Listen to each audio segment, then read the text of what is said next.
Good day to you. This is a new experience for me, but those of you who've been watching these videos, it's pretty well practiced for you, I'm sure. They asked me here at the parish to share a little bit of my vocation story. And first of all, to introduce myself, Father Bernie Reilly. I'm a senior priest of the Diocese of Lansing. I was ordained in 1973 for the diocese by Bishop Zaleski and have served in a variety of parishes, including St. Gerard. A very first assignment that I had as a priest was here at the parish for just a summer. And then in the fall, in September, I moved on to more of a full-time parish assignment in Flint at one of the parishes there. And then a successive series of parishes in different capacities, first as the associate for a couple of more parishes and then pastor at several parishes. My final assignment as a full-time priest was downtown at St. Mary Cathedral in the heart of the city of Lansing. Then I entered into senior priest status back in 2017 and took up residence in one of the apartments up in DeWitt. There's our 12 apartments and a separate house, and most of them are filled with senior priests, and I'm not the youngest anymore. I was for a couple of years, but now there are a couple of others who have moved in, recently retired as well. Going back to a vocation story, how does the vocation get started? And I'm going to make light of something here because it's just me.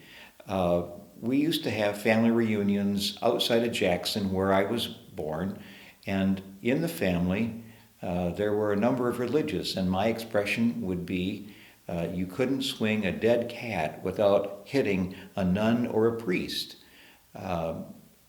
It's just the way it was. We would have delightful times, and I think that's probably where the beginning of the vocation took place, as far as looking at people and observing them and seeing how they interacted with one another. And the one thing that I think I took away from all of that was you don't have to be married to be happy. You can be happy as a priest or a woman religious, a nun. And there were several priests in the family, as I mentioned, and there were even more nuns. I had two relatives who at the same time, in different religious orders here in the state of Michigan, one was the Mother Superior of the Immaculate Heart of Mary Sisters in Monroe, and the other was the head sister at the Sisters of St. Joseph in Kalamazoo. Two women who I say were way ahead of the whole system of not necessarily women's rights, but women being involved with things, being in charge of things, because those two congregations involved a lot of other women religious and a lot of other enterprises with colleges, with schools, with hospitals, the whole thing. And they were very well-read and very connected women, even though at that time, I'm talking back in the 50s, things were a whole lot different than they are today with communication and technology and all of that stuff.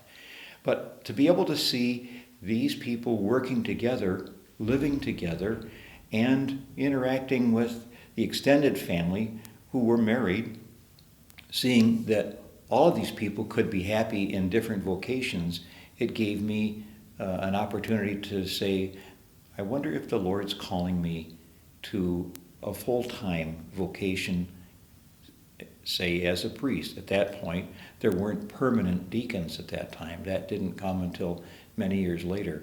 And so an opportunity arose when I was just a freshman in high school to go to the seminary. But it was too soon following my dad's passing. And so they thought I needed to go back home and continue growing up.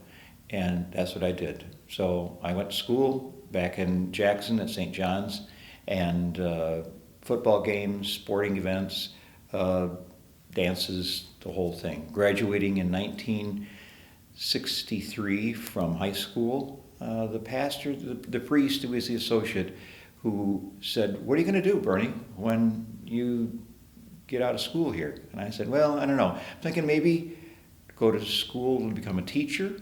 But another thing is I'm really kind of attracted to social work." And he said, "Well, if you've never thought of being a priest, you ought to give that an idea, because a priest does those kinds of things too." And that's when the connection was made.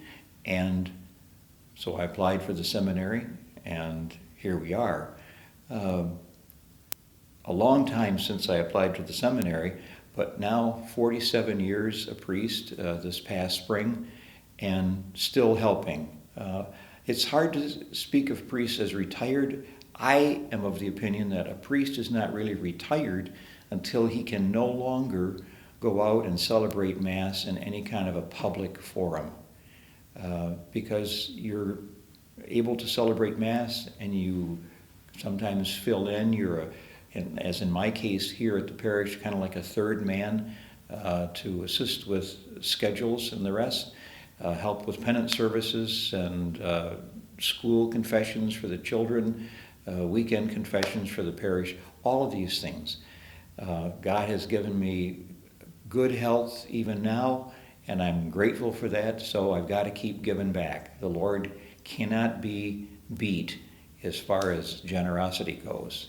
He's got me here for a reason, so I keep trying to figure out what that is, and until then, I keep working.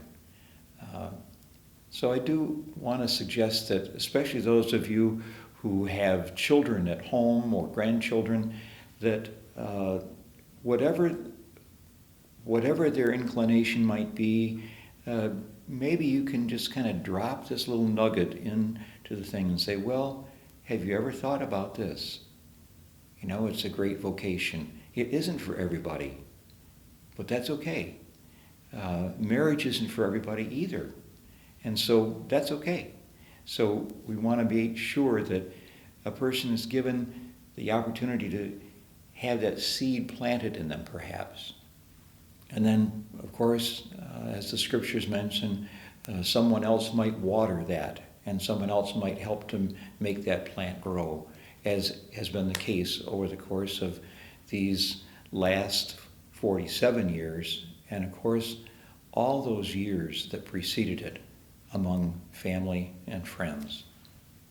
Thank you very much.